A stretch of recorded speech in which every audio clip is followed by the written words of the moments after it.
nagkaroon lang po ng aksidente yung husband ko, May 31 this year.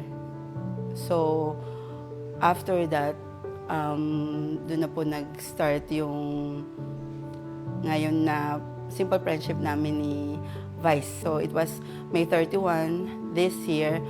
My husband met an accident, a motor accident along Panadero Street, dyan po sa may Vergara, Santa Ana. So, nung nangyari po yon, it was an emergency. So, dinala ko po siya sa Lourdes Hospital. That was the nearest hospital na alam ko na pwede kung pagdalan sa kanya to save his life. Hindi ko pa alam kung saan ako tatakbo kasi May 31 nangyari, June 1, first day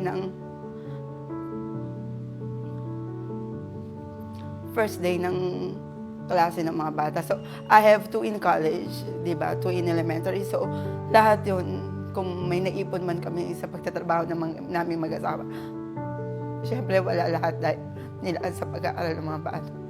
So, yan, parang sabi ko, wala na akong lalapitan na iba kahit ayoko sana lumapit sa politiko kasi hindi naman, kung hindi ka sanay at di ka naman lumaki sa ganun klase ng buhay, di ba, na kahit pa paano nakaka-survive naman dahil pareho naman po kami may trabaho. So parang malayo sa isip ko na darating ako sa point na lalapit ako sa isang politiko. So nag-try ako sa iba.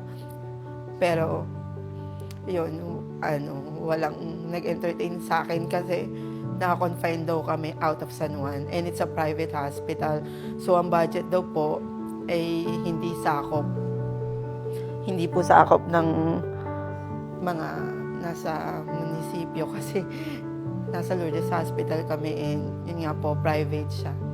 Wala daw pong budget. So, nung hindi naman pwede akong huminto doon, di ba? Kasi kailangan makalabas yung asawa ko para makabalik na rin naman ako sa pagtatrabaho ko. Hanggang sa may nagsabi sa akin na try ko daw lumapit kay Vice kung nakalapit na ako. Sandali lang yung pinag-antay ko. Pinapasok niya ako doon sa office niya. Tapos po, yun. Wala na. Parang sabi ko nga sa status ko,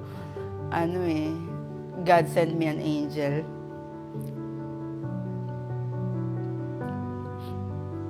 Nung tinanong niya ako kung anong kailangan ko, sabi niya agad akin na yung number mo, ako bahala. Tapos wala na akong ginawa.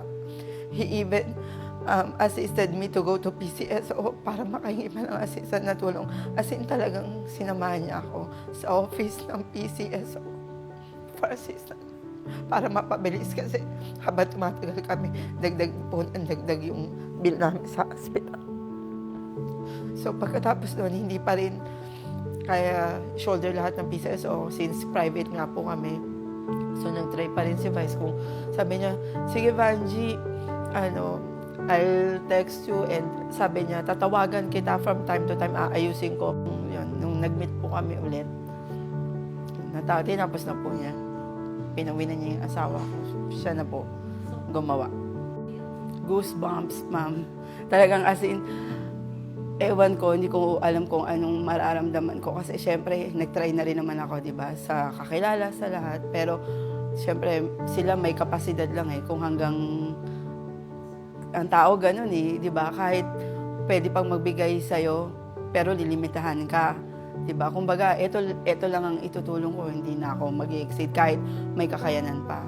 So, si Vice, parang nakatagpo ako ng kapatid. Talaga, kasi tapusin mo na yan, umuwi ka lang. Sobrang thankful ako na ganun naging decision niya.